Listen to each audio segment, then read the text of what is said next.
चाहिँ ए युज हुन्छ अनि कस्तो सेन्टेन्समा चाहिँ एन युज हुन्छ? भवेल लेटर बनाइदिनु न। भवेल लेटर अगाडि आयो भने चाहिँ भवेल लेटर के हो? भवेल लेटर भनेको A E I O U, A E I O U. जस्तो यहाँ आइरन छ, आइरन भवेल लेटर हो कि हो, सो यसमा एन युज हुन्छ। अब यो चेयर, चेयर के हो? त्यही भएर यहाँ चेयरमा ए हुन्छ। ऱ्याट, ऱ्याट भवेल लेटर हो? होइन, त्यसमा ए युज हुन्छ। त्यो के हो? एक्स भनेको के हो?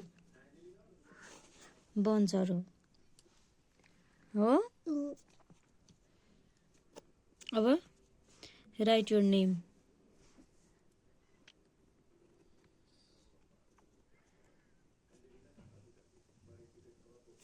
साउन्ड निकालेर पढी पढी लेख्नु।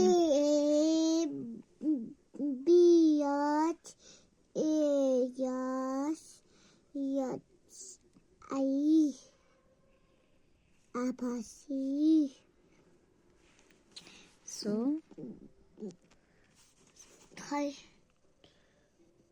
भण्डारीको स्पेलिङ के रहेछ?